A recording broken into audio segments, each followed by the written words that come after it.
The host of a TV show to the host of a radio show, Charlamagne Tha God has become a key political voice. He's interviewed politicians, made frequent campaign stops, and as the co-host of the popular radio show, The Breakfast Club, he reaches around 6 million monthly listeners. Huge following.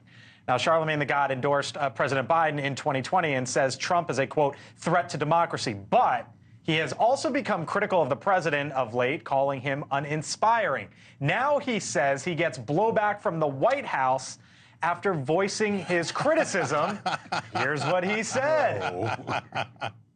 And I think that's the stupidest ever. Even if I do criticize them, I'm criticizing them because of what I see coming up in November. I see what we're facing. So what I'm saying to them is, where is the sense of urgency? You can't keep saying that there's a threat to democracy, and democracy as we know it is going to be gone, but not act like it. Steve, what do you make of it? And what do you make of the White House, you know, him saying that the White House is none too thrilled at the pushback? Yeah, I know. They don't like any of the criticism. We see this in other media outlets, like the New York Times. The publisher said that they're very angry messages from the White House. Now, this is their MO, but he's right. And Charlamagne is the conduit for really one of the worst moments of the 2020 campaign for then candidate Biden, when, as the interview was ending, a pretty tough interview that Charlamagne gave him, he delivered that line, "Well, if you don't know whether to support me or Trump, you ain't black." Charlamagne was the reason, essentially, that he pushed Biden to say that line, and I think, you know, later had to really backtrack on that. So I think that Charlamagne is a very important figure culturally right now, and I think that it's going to depend on the Biden to take some action.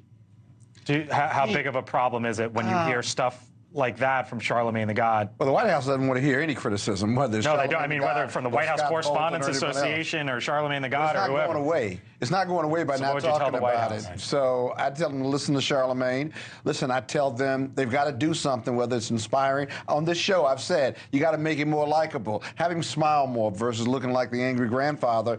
But the White House ought to be listening to Charlamagne and others, because the challenges of Biden are real, and it's not going to go away by ignoring it as Democrats. We earned the right to criticize and support the White House and the Democrats as Democratic voters and political contributors as well. You can't get mad at us for speaking about reality. People do not need the media to be partisan aligned. Right. They do not need the media. The American people are not well served if we put on a jersey and we play for one team or the other. We're supposed to be advocates for the viewer, for the listener, the reader, not for one political party. So good for Charlamagne. Do what you want to do. Real quick, even if I'm a Democratic advisor or consultant, or I represent the Democratic Party, I've got to be real and honest with my party and in my commentary, don't I? Because it's worse if I'm not, despite my arguments with my colleagues. Thank you for watching, and make sure you go to joinnn.com to find NewsNation